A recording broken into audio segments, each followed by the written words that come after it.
Hello everyone, myself Dr. Gaurav Vijay. Continue our topic surface area and volume. Surface area और volume में दोस्तों अभी तक अपन लोगों ने डिस्कस कर लिया है कई अलग अलग प्रोफाइल्स सॉलिड फिगर्स की फॉर्मेट में या कॉम्बिनेशनल ऑफ द फिगर्स की फॉर्मेट में डिस्कस कर लिया है। हमने अभी तक 4 लेसन इसके अंदर डिस्कस कर लिए हैं। Now we have to proceed to the lesson number 5। 5वें लेसन के अंदर हमारे पास बिल्कुल नया टॉपिक आएगा जो अभी तक पुराने वाले टॉपिक से बिल्कुल रिलेटेड नहीं है, बट एप्लीकेशंस उसी की फॉर्मेट में अपन यहां पर लेंगे। तो उसी चीज को अपन कंटिन्यू करना चाहते हैं हमारे बिहाफ पर, किसके, सरफेस एरिया और वॉल्यूम के रेस्पेक्ट में। अभी तक अपन ने सिर्फ सॉलिड फिगर्स के बारे में बात की थी। Today's topic is frustum of a cone. I think so आप लोगों को पहले 4 लेसन बहुत अच्छे से समझ में आ गए होंगे। कोई अगर डाउट्स आ रहे हैं तो आप लोग मुझसे इजीली मैसेज कर सकते हैं, मुझे रिकमेंड कर सकते हैं कि सर इसमें अगर ये वाली प्रॉब्लम है, अगर अपन और क्वेश्चंस चाहिए आप लोगों को तो और क्वेश्चंस के बारे में आप डिस्कस कर सकते हैं। मैं आप लोगों के सामने हर लेसन के अंदर अलग अलग प्रोफाइल्स को लेकर के आया हूं ताकि आप उनकी प्रोफाइल्स को बहुत अच्छे से समझ सकें। Now we have to proceed to the topic frustum of a right circular cone. यहां पर अपन सारी एप्लीकेशन किसकी यूज करेंगे? कोन की यूज करेंगे। किसी भी फिगर को जब इक्वल प्रोपोर्शन में से कट किया जाता है, मतलब अगर मैंने कोई भी हमारा फिगर है उसको अगर मैं 2 हिस्सों में या 2 अलग अलग पार्ट्स में डिवाइड करता हूं और दोनों तरफ के पार्ट से हमारे सिस्टम में कोई फर्क नहीं पड़ता है तो वो चीज हमारी क्या कहलाती है? फ्रस्टम। और अधिकतर फ्रस्टम अपन किसके अंदर यूज कर सकते हैं? कोन के अंदर ही यूज करते हैं। तो frustum of a right circular कोन इस टॉपिक का नाम है। कोन सब लोगों को पता है कोन कैसा होता है, लाइक दिस, इस तरीके से हमारे पास कोन होता है। सबसे पहली बात मुझे ये पता होनी चाहिए कि हमारा फ्रस्टम होता क्या है, फ्रस्टम की एप्लीकेशंस क्या होती है, फ्रस्टम मतलब क्या है चीज है। अगर इस बेस के बिल्कुल पैरेलल एक ऐसी चीज ऐसा तरीके से इसको कट कर दिया जाए कोन को कि वो पूरा इक्वल प्रोपोर्शन में डिवाइड हो जाए। देखिएगा कैसे, if a cone is cut by a plane, अगर किसी कोन को काटा जाता है उसके प्लेन के साथ पैरेलल टू इट्स बेस, जो किसके पैरेलल है? इस बेस के बिल्कुल पैरेलल से अपन ने उसको कट किया है। एंड रिमूव द कोन, और ऊपर वाला जो कोन है उसको हटा दिया जाए। And remove the cone that is form on one side, जो एक साइड से हमारा कोन बन रहा है उसको यहां से क्या कर दिया जाए? हटा दिया जाए। Of the plane the part that is left, जो बचा कुचा पार्ट होता है हमारे पास on the other side of the plane, दूसरी साइड ऑफ द प्लेन पर, वो चीज हमारी क्या कहलाती है? फ्रस्टम ऑफ अ कोन कहलाता है। That is called as frustum of a cone. Got it? अगर मेरे पास कोई कोन है उसको मैंने किसी प्लेन से कट किया बिल्कुल पैरेलल टू इट्स बेस और ऊपर वाले कोन को हटा दिया, तो जो बचा कुचा पार्ट है हमारे पास वो चीज क्या कहलाती है? फ्रस्टम ऑफ अ कोन कहलाती है। अब इस फ्रस्टम ऑफ अ कोन के अंदर 2 चीजें आप लोगों को दिखाई देगी, एक रेडियस R1 और एक रेडियस R2। ऑब्वियसली बात है ये सर्कल है, अब रेडियस 2 हो गई। पहले तो कोन के अंदर सिर्फ सिंगल रेडियस था, अब मैंने जब इसको यहां से काट दिया गया तो एक सर्कल हमारे पास यहां रह गया, एक सर्कल का पार्ट यहां रह गया, तो एक R1 हो गया और एक हमारे पास क्या हो गया? R2। और ये हमारे पास हाइट कितनी हो गई? H हो गई। हम जानते हैं पूरे कोन का स्लैंट हाइट कितना होता था? L होता था, याद है ना सबको? तो वही L यहां पर डिवाइड होगा। अब मैंने L जो ये वाला क्वांटिटी यहां से लेकर के यहां तक की जो हमारी टोटल डिस्टेंस है that is called as L। L क्या कहलाता है? हमारा स्लैंट हाइट कहलाती है किसकी? फ्रस्टम ऑफ द कोन की। तो स्लैंट हाइट को अपन कैसे निकालेंगे? ध्यान से देखिएगा, L equal to under root में H स्क्वायर प्लस, अब इतने में से इतने को क्या कर दो? माइनस कर दो, तो R1 माइनस R2 का होल स्क्वायर। जो पहले फॉर्मूला होता था L equal to under root H square plus का कितना? R square. अब वो हो जाएगा क्योंकि दोनों रेडियस का अपने को पार्ट लेना है तो R1 में से R2 वाले हिस्से को क्या कर देना है? हटा देना है। That is called as slant height of the cone कहलाता है। Got it? चीज आ जाएगी समझ में कैसे करना है। यहां पर हमेशा R1 जो होता है वो हमेशा ज्यादा होता है किससे? R2 के रेस्पेक्ट में। R1 is always. अब जैसा अपन बाकी में निकालते हैं वही अपन क्या निकालेंगे? Volume of the frustum of the कोन निकालेंगे। सबसे पहले आप लोगों से मैं पूछता हूं, अगर अपने पास अगर पहले वाला वॉल्यूम ऑफ द कोन का फॉर्मूला होता तो आप लोग क्या अप्लाई करते? Volume of the cone is 1/3 pi R square H। वही R स्क्वायर यहाँ पर 2 अलग अलग चीजों में डिवाइड हो जाएगा, 1/3 पाई और रेस्ट तो वो क्या वही R1 square plus R2 square plus R1 R2। पहले खुद का स्क्वायर, फिर दूसरे का स्क्वायर, फिर दोनों का मिक्स का स्क्वायर, मतलब होगा वही। ये टोटल क्वांटिटी कितनी? जो पहले R स्क्वायर होती थी उसको 3 हिस्सों में डिवाइड कर दिया, R1 square plus R2 square plus का कितना? R1 R2। That is the volume of the frustum of the कोन। अब कर्व कर्व सरफेस एरिया की बात करें तो कोन के अंदर कर्व सरफेस एरिया कितना होता था हमारा पाई आर एल, वही आर अब यहाँ पर हो जाएगा R1 प्लस का R2 इंटू कितना L पाई, क्योंकि अब मुझे दोनों का रेडियस लेना है, पहले सिंगल ही था हमारा, अब दोनों का रेडियस आएगा पाई R1 प्लस का R2 इंटू कितना L। Now total surface area जैसे अपन पहले निकालते थे, टोटल सरफेस एरिया कैसे निकालते थे, पहले अपन इसका निकालते थे और फिर हमारे पास किसका निकलता था, सर्कल का, सिंगल सर्कल होता था, याद है ना। कोन में जब कोन की बात करते थे तो पाई आर एल में एक तो ये वाला हिस्सा और एक ये सर्कल आता था, तो अपन इसके लिए करते थे पाई आर एल और इसके लिए करते थे पाई आर स्क्वायर, वही पाई आर एल हमारा कन्वर्ट हो गया पाई आर वन प्लस का आर टू इंटू किसमें एल में, और जो ये सर्कल था पहले सिंगल सर्कल था इसलिए पाई आर स्क्वायर आता था, अब दो सर्कल हो गए तो pi R one square plus का कितना हो गया R two square, that is called as total surface area. ये हमारा कर्व निकला था, अब क्या निकाला अपन ने, टोटल, मतलब कर्व सरफेस एरिया प्लस दोनों circle, surface area of the circum जो हमारे पास सर्कुलर एंड आ रहा है, सर्कुलर एंड उन दोनों को पाई आर वन स्क्वायर प्लस का कितना आर टू स्क्वायर को अपन यूज करेंगे। These are the ways how to frustum of the data will be solved। अब इन्हीं फॉर्मूलों को यूज करते हुए, इसी कंसेप्ट को यूज करते हुए अपन इसकी एप्लीकेशंस को देखेंगे, उन एप्लीकेशंस के अंदर हमारे क्वेश्चंस आएंगे, उन क्वेश्चन को बहुत अच्छे से डिस्कस किया जाएगा। ध्यान से देखना क्वेश्चन कैसे करना है। नाउ द फर्स्ट क्वेश्चन आप लोगों के सामने है, the radius of the end of the bucket, क्या बोला है क्वेश्चन में, ध्यान से देखिएगा, फ्रस्टम के बेसिस पर हमारे पास पहला क्वेश्चन है। If the radius of the end of the bucket, हमारा बकेट कैसी होती है, लाइक दिस, ये हमारे पास क्या है बकेट की फॉर्मेट में, बाल्टी मतलब जिसको आप लोग कहते हो।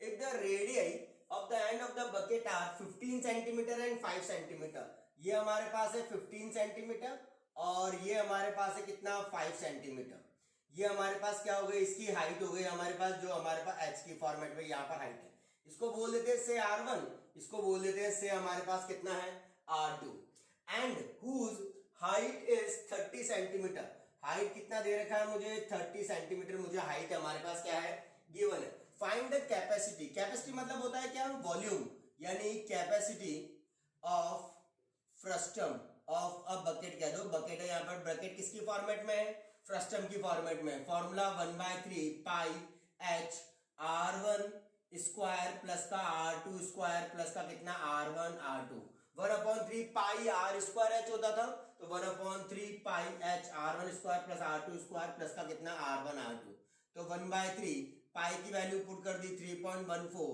मल्टीप्लाई बाय एच, हाइट कितनी है हमारे पास 30, R1 स्क्वायर मतलब 15 का स्क्वायर, R2 स्क्वायर मतलब 5 का स्क्वायर और R1 इंटू R2 मतलब 15 इंटू कितना 5 अपन ने यहाँ पर कर दिया। 3 10 या 30 हमारे पास कैंसिल हो रहा है, ये 31.4 हो जाएगा 10 से मल्टीप्लाई करने के बाद, इंटू 5 15 का स्क्वायर 225 प्लस 5 का स्क्वायर 25 प्लस 75 हमारे पास यहाँ पर आ गया। 31.4 मल्टीप्लाई बाय इन सबको ऐड कर दो, 2 2 5 25 और 75 को ऐड कर दिया, 5 5 10 5 15 15 7 8 9 10 11 12 और ये 325 हमारे पास यहाँ पर आ गया। अब 325 को 31.4 से जब हम मल्टीप्लाई करेंगे तो हमारे पास आ जाएगा 1020 कितना 5 10205 centimetre cube.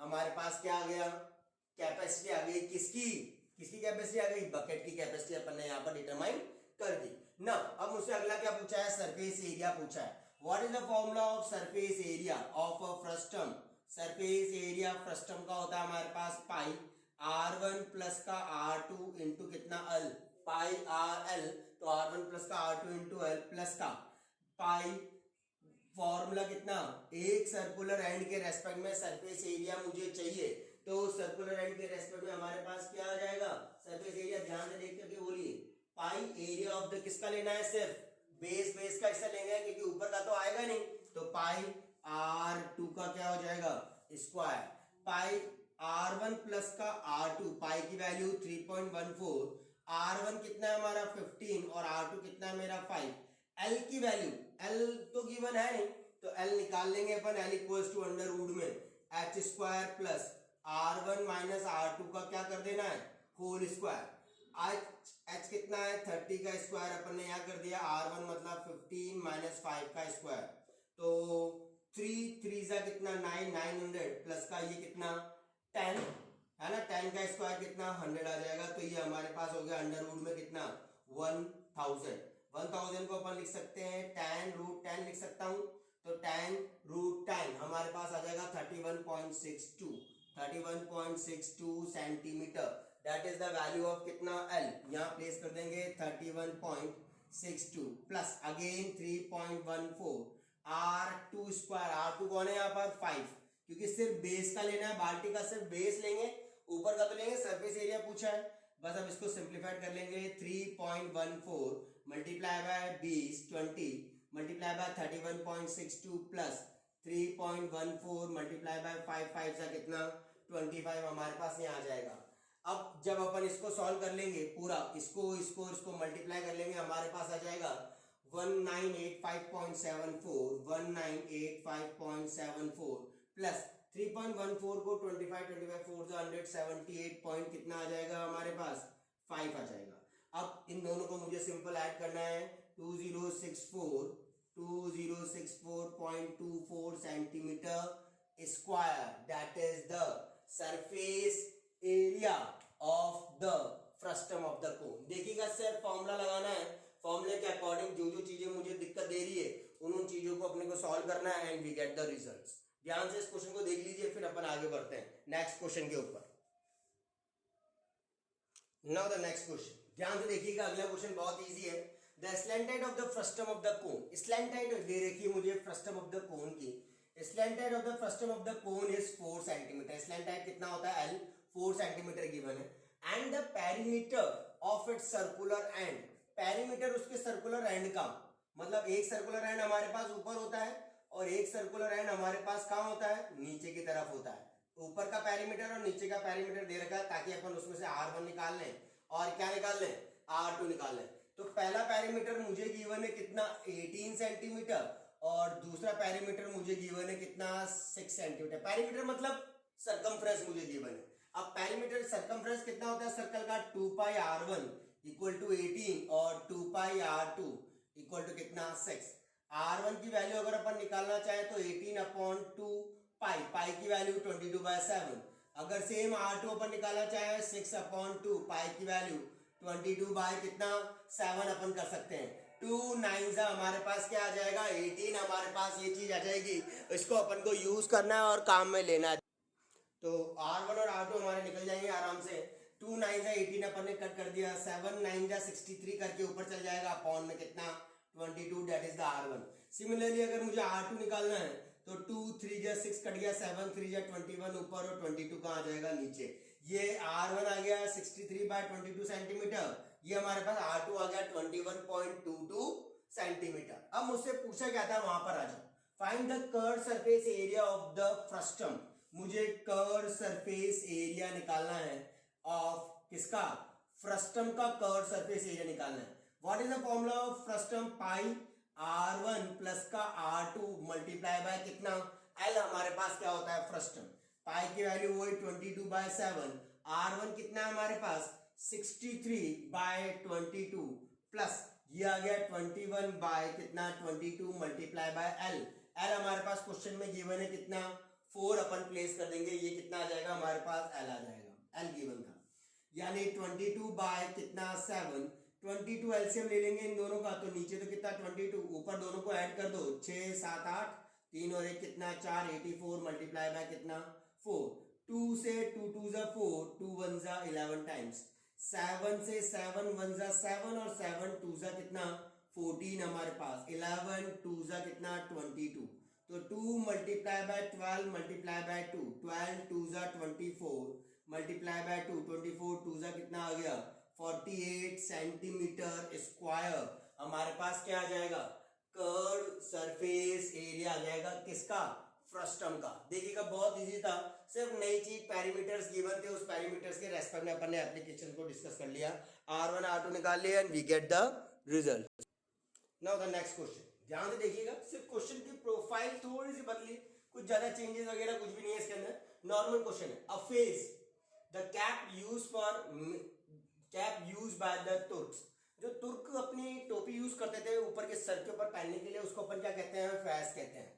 A fez the cap used by the Turk is shape like a frustum of a cone, वो एक फ्रस्टम ऑफ द कोन की तरह दिखाई देता है. If its radius on the open side are 10 centimetre and the radius of the upper side is 4, ऊपर की side कम है, ऑब्वियस सी बात है कैप बनती है, तो कैप कैसे बनती है, लाइक दिस, इस तरीके से बनती है. याद है आप लोगों को, यहाँ से ऊपर ऐसे फर निकले हुए रहते थे उसके. तो ये R1 हो गया, ये R2 हो गया, और ये कितना हो गया, R1 हो गया. R1 की वैल्यू उसने खुद ने दे रखी है मुझे क्वेश्चन में, कितनी, 10 सेंटीमीटर एंड 4 सेंटीमीटर. तो 10 सेंटीमीटर और ये हमारे पास क्या हो गया, 4 सेंटीमीटर यहाँ पर आ गया. And it slant height is 15, और इसकी स्लैंट हाइट कितनी है हमारी, 15 सेंटीमीटर है. Find the area of material use for making, area of material used for making, क्या बनाना है उसको अपने को, एक इसको कैप को बनाने के लिए कितना, वही पाई R1 पाई R L होता है, पाई R1 प्लस का R2 इंटू L प्लस का पाई R स्क्वायर. अब ध्यान से ये देख करके बताइए कि R कौन सा लेना है अपने को जो इसके अंदर काम आएगा, कौन सा वाला यूज करना है. ये हमारा R1 है, ये हमारा R2 है, तो ऑब्वियसली बात है कौन सा यूज करना है, R2 का, क्योंकि ऊपर का मटेरियल की जरूरत पड़ेगी, नीचे तो वो पूरा फिक्स हो जाएगा. कैप के अंदर मटेरियल मतलब चीज ऊपर से क्लोज करनी है, इसलिए अपन को रेडियस कौन सा लेना पड़ेगा, ये वाला रेडियस यूज करना पड़ेगा. पाई की वैल्यू 22/7, R1 कितना है हमारे पास 10 प्लस का कितना कर दिया 4, L कितना दे रखा है 15 प्लेस कर दिया प्लस का पाई अगेन 22/7 इंटू R2 स्क्वायर हमारे पास कितना है 4 का स्क्वायर अपन 16 रख सकते हैं. 22/7 यहाँ पर आ जाएगा कितना 14 मल्टीप्लाई बाय कितना 15 प्लस का वही अगेन 22/7 मल्टीप्लाई बाय 4, 4 जा कितना 16, 7 2 जा 14, 22 15 2 जा कितना 30, और ये 22 इंटू 16 डायरेक्टली बचेगा अपॉन में कितना 7, एज इट इज यूज कर रहे हैं. 3 2 जा 6 6 6 0 प्लस का 22 को 16 से अपन ने मल्टीप्लाई किया, 6 2 जा कितना 12, 6 2 जा 12 और ये कितना 13 और यहाँ कितना 22, यानी 3 5 और ये कितना आ गया हमारे पास 2, 352 अपॉन में कितना 7. इसको पूरे को सॉल्व कर लेंगे, हमारे पास आ जाएगा 4972 अपॉन में कितना 4972 अपॉन में कितना 7 सेंटीमीटर स्क्वायर. और चाहो इसको कट करना है तो 7 7 जा 49, 710.710.28 सेंटीमीटर क्यूब हमारे पास क्या आ जाएगा, वॉल्यूम सॉरी एरिया स्क्वायर में लेना है, एरिया है ना हमारे पास, तो एरिया अपन स्क्वायर में लेंगे, सेंटीमीटर स्क्वायर 710.28 सेंटीमीटर स्क्वायर हमारे पास क्या आ जाएगा, वो एरिया जिसके मटेरियल की मुझे नीड है, किसको, इसको कैप को पूरा का पूरा बनाने के लिए. तो एक तो ऊपर का सरकमफ्रेंस ऊपर का लेना है मुझे एरिया, और दोनों साइड्स का लेना है, तो इसलिए अपन ने सर पाई दोनों साइड्स के लिए पाई R1 plus R2 into L plus का पाई R2 स्क्वायर कर दिया, हमारे पास क्या आ गया, रिजल्ट आ गया जो अपने देख लिया. Now the most important question आप लोगों के सामने ध्यान से देखिएगा. अब मेटेलिक राइट सर्कुलर कोन, सबसे पहले एक मेटेलिक राइट सर्कुलर क्या है हमारे पास, कोन है, उस कोन को ध्यान से देखिए. मेटेलिक राइट सर्कुलर कोन, ये मेटेलिक राइट सर्कुलर कोन है.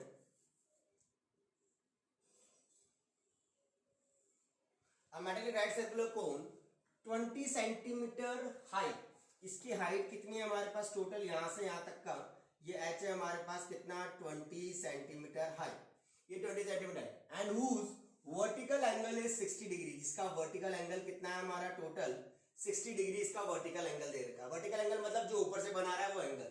इस कट इनटू 2 पार्ट, इसको 2 पार्ट में काटा गया, किसने 2 पार्ट में कट कर दिया गया, जैसे ये बीच में से मैंने एक पार्ट इसका कट कर दिया, cut into 2 part at the middle of its height, height से बिल्कुल बीचों बीच, क्योंकि अगर ये वाली हाइट मेरे पास 20 थी टोटल, तो अब ये वाला कितना रह जाएगा 10 सेंटीमीटर, ये वाली हो जाएगी, और 10 सेंटीमीटर हमारी बची कुची हो जाएगी, क्योंकि वो बिल्कुल बीच में से उसको काटा गया है. तो जैसे मैंने इसको बीच में से कट किया तो ये पोर्शन हमारे पास अलग अलग हो गया, एक को बोल देते हैं R1 और एक को बोल देते हैं कितना R2. Middle at it height by the plane parallel to its base. If the frustum so obtain, जो भी फ्रस्टम मेरे पास ये बचा, ये वाला हिस्सा जो हमारे पास है, frustum so obtain is drawn into a wire. इससे अपन ने क्या बनाया, जो हमारा फ्रस्टम बचा इस वाले फ्रस्टम से अपन ने क्या बनाया, एक वायर बनाया, वायर। अब वायर किसकी फॉर्मेट में होता है, ऑब्वियसली बात है बच्चों, देखो सिलेंडर की फॉर्मेट में होगा। सिलेंडर के अंदर वॉल्यूम जो भी इसका होगा वो लेंगे अपन। वायर ऑफ डायमीटर, जिसका डायमीटर कितना है हमारे पास 1/16 सेंटीमीटर है। Find the length of the wire, मतलब कुल मिलाकर के मुझे इस वायर की लेंथ मतलब क्या निकालनी है, हाइट निकालनी है। ऑब्वियसली बात है ये जो बचा कुचा फ्रस्टम है, इस फ्रस्टम से ये बना दिया, मतलब इन दोनों का वॉल्यूम आपस में क्या रहेगा, इक्वल, मतलब V1 और ये अगर V2 है तो V1 किसके बराबर होगा हमारा, V2 के बराबर होगा। अब V1 को निकालने के लिए क्या किया जाए, V1 हमारा कौन है, फ्रस्टम है। फ्रस्टम का फॉर्मूला 1/3 पाई R1 स्क्वायर प्लस का कितना R2 स्क्वायर प्लस का कितना R1 R2 अपने को करना है, इंटू पाई 1/3 पाई R स्क्वायर H होता है तो H करना है। और ये H कितना है हमारे पास, वो H हम मान लेते हैं, ये कैपिटल H बोल देते हैं इसको। क्या बोल देते हैं इसको, फ्रस्टम को, जो कैपिटल H कहलाएगा, ये हमारे पास क्या है, कैपिटल H है। और ये तो हमारा टोटल था ही सही, इक्वल्स टू इसका कितना होता है, पाई R स्क्वायर H इसका होता है। R कितना हो जाएगा, इसका रेडियस कितना हो जाएगा, डायमीटर का आधा, यानी 1/16 का भी आधा, यानी 1/32 सेंटीमीटर हमारे पास क्या आ गया, रेडियस आ गया उस वायर का, जो अब किसकी फॉर्मेट में आ चुका है, सिलेंडर की फॉर्मेट में आ चुका है। ये हमारा फ्रस्टम था। अब मेरे पास R1 भी नहीं है और R2 भी नहीं है, तो R1 और R2 निकालने के लिए अपन वही कहानी, किसके, ट्रायंगल की फॉर्मेट में ट्रिग्नोमेट्री पार्ट को यूज करेंगे। ये एंगल कितना हो गया 30 और ये वाला एंगल भी कितना हो गया हमारे पास 30 डिग्री हो गया। अब इसके रेस्पेक्ट में ध्यान से देखिएगा अपने को काम कैसे करना है। एंगल के सामने वाला परपेंडिकुलर और हाइपोटेन्यूस किसमें होता है, पंडित बद्री प्रसाद हर हर बोले, परपेंडिकुलर और बेस किसमें, टैन की फॉर्मेट में होता है। एंगल के सामने वाला परपेंडिकुलर है और ये हमारे पास उसका केस का हमारे पास क्या हो जाएगा, बेस हो जाएगा, जो अपन यूज करना चाहते हैं, क्योंकि अपने पास क्या है, ये वाली चीज गिवन है।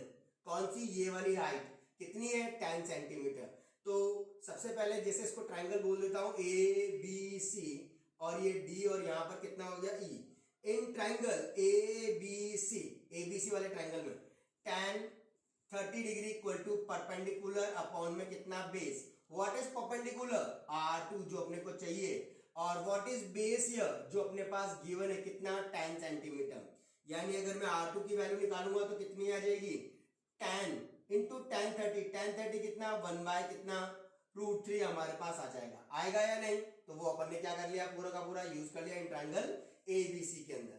अगेन दूसरा वाला निकालना है अपने को, तो सेकंड वन भी अपन निकाल सकते हैं, R2 की वैल्यू भी निकाली जा सकती है इसके अंदर। इन ट्राइंगल ADE, कौन सा ट्राइंगल ले लो, इन ट्राइंगल ADE वाला ट्राइंगल ले लिया पूरा का पूरा। Again tan 30 equal to perpendicular upon में बेस। व्हाट इज परपेंडिकुलर, इस बार परपेंडिकुलर है R1 और बेस कितना, टोटल हाइट यहां से यहां तक की टोटल हाइट कितनी है 20 सेंटीमीटर। तो R1 की वैल्यू आ जाएगी 20 और tan 30 कितना 1/√3, तो यहां से आया 10/√3, तो यहां से आ गया 20 अपॉन में कितना √3 centimetre. These are the radius R1 and R2 जो अपन ने यहाँ पर डिटरमाइन कर लिए। गॉट इट एवरीवन, चीज आगे समझ में किस तरीके से अपने को यूज करना है। ये अपन ने यहाँ पर R1 और R2 दोनों चीजों को क्या कर लिया है, डिटरमाइन कर लिया है। नाउ अब हमारी बारी आएगी किसकी, पुट करने की सेम डेटा के अंदर। 1/3 तो ठीक, पाई की वैल्यू 22/7 ठीक, R1 स्क्वायर ये रहा हमारा R1, 20 का स्क्वायर कितना 400 अपॉन √3 का कितना 3, R2 स्क्वायर 10 का स्क्वायर कितना 100 और √3 का स्क्वायर कितना 3, प्लस R1 इंटू R2 इन दोनों को मल्टीप्लाई करना है। 20 इंटू 10 कितना आ गया 200 और √3 इंटू √3 कितना हो गया हमारे पास 3 आ गया। और H हाइट कितनी होगी हमारे पास किसकी, इस फ्रस्टम की हाइट कितनी है, ऑब्वियसली बात है tan ही होगी, तो tan इक्वल्स टू पाई की value again 22/7 R square, R मैंने अभी भी यहाँ निकाला 1/32 मल्टीप्लाई बाय 1/32 इंटू H तो मुझे निकालना ही है। अब इस 22/7 से ये वाला 22/7 इजी गोइंग में कैंसिल आउट हो गया, उसको अपन ने कट कर दिया। सबको सिंप्लीफाइड कर लो, हमारे पास आंसर आ जाएगा 1/3। सबका डिनोमिनेटर कितना है 3 है, 400 500 600 700, तो 700 बाय कितना आ गया 3 मल्टीप्लाई बाय कितना है हमारे पास 10 है, मल्टीप्लाई बाय कितना है ये 10 ऑलरेडी मल्टीप्लाई में, यहाँ पर 1/32 का स्क्वायर और ये कितना h को निकालना है तो बस h निकल जाएगा। अब हमारे पास h इक्वल टू, ध्यान से देखना 7000 हो गया अपॉन में ये 3 3 का कितना हो गया 9 और 32 मल्टीप्लाई बाय 32 को कहाँ भेज देंगे अपन ऊपर भेज देंगे तो हमारे पास क्या आ जाएगा h डिटरमाइन कर लिया जाएगा। ये हमारे पास 7000 और यहाँ पर 32 इंटू 32 7 को 32 के स्क्वायर से 22000 बाय 9 हमारे पास, सॉरी ये हमारे पास सेंटीमीटर वॉल्यूम रहने दो, इसको तो मल्टीप्लाई कर लो डायरेक्टली। 32 इंटू 32 मल्टीप्लाई बाय 32 2 2 जा 4 3 2 जा 6 3 2 जा 6 3 3 जा 9 4 9 और 6 और 6 कितना 12 और ये कितना 10 1024 को 7 से और मल्टीप्लाई किया अपन ने, ये 7 से 7 4 जा 28 7 2 जा 14 14 15 16 तो 16 7 1 जा 7 और 1 2 3 0 अपॉन में कितना 9 सेंटीमीटर। ये हमारे पास क्या आ गया हाइट आ गया। चाहो तो इसको डेसिमल में कन्वर्ट कर सकते हो, डिवाइड करना सबको आता है। तो अपन ने ये क्या निकाल लिया हाइट निकाल लिया, इजी था। सिर्फ ये याद रखो जो बचा कुचा हिस्सा है उससे जो बनाया उससे अपन ने क्या बना लिया एक वायर बना लिया। और वायर हमेशा किसके फॉर्मेट में होता है सिलेंडर की, यानी दोनों के वॉल्यूम आपस में क्या कर दिया अपन ने इक्वल कर दिए। और जैसे वॉल्यूम इक्वल किए हमारे पास क्या आ गया उसका रिजल्ट आ गया जो अपने को चाहिए था, दैट इज हाइट। एक बार रिवाइज कराऊं क्या? हाँ देख लो बहुत इजी है। कोई भी मैटर, एक कोन था हमारे पास, उस कोन के अंदर राइट साइड में हाइट दे रखी थी 20, उसका वर्टिकल एंगल दे रखा था कितना 60। उसको अपन ने दो पार्ट में डिवाइड किया, बिल्कुल बीच में से मिडिल में से, यानी आधा आधा दोनों में, हाइट ऊपर हाइट नीचे आधी आधी डिवाइड हो गई 10 और 10 में। जो हमारा फ्रस्टम बचा उससे अपन ने एक वायर बनाया जिसका डायमीटर था 1/16। तो बताओ लेंथ मतलब हाइट कितनी होगी। डायमीटर दे रखा था तो रेडियस निकाल लिया, डायमीटर का आधा करके 1/32 आ गया। इससे ये बनाया यानी दोनों के वॉल्यूम आपस में इक्वल कर दिए। R1 और R2 निकालने के लिए मैंने ट्रिग्नोमेट्री का कंसेप्ट यूज किया है। पहले ट्रायंगल ABC यूज कर लिया, उस ट्रायंगल ABC में हमारे पास परपेंडिकुलर और बेस किस में होता है 10 में, इसलिए 10 का लगा दिया। 10 30 R2 अपॉन में ये कितना है 10 है तो 10 प्लेस कर दिया और R2 भी आ गया। सिमिलरली अपन ने R1 निकाल लिया, दोनों की वैल्यू प्लेस कर दी और हमारा डेटा H निकाल लिया। बहुत आसान था, ध्यान से करेंगे तो अपने पास। These are the question based on frustum of the cone. Most probably upon next lesson को लेंगे जिसके अंदर फ्रस्टम के और क्वेश्चन डिस्कस कर सकते हैं। बट अगर यहाँ तक की भी चीजें आप लोगों ने बहुत अच्छे से करी तो भी फ्रस्टम ऑफ द कोन बहुत अच्छे से सबको समझ में आ जाएगा। मैं ट्राई कर रहा हूँ नेक्स्ट लेसन के लिए, पार्ट नंबर 6 के लिए। होप सो अपन उस चीज को बहुत अच्छे से डिस्कस करेंगे। लाइक एंड सब्सक्राइब जरूर करिए ताकि जैसे पार्ट 6 आए आप लोगों को उसका इंडिकेशन मिल जाए। Thank you so much on the behalf of doctor Gaurav.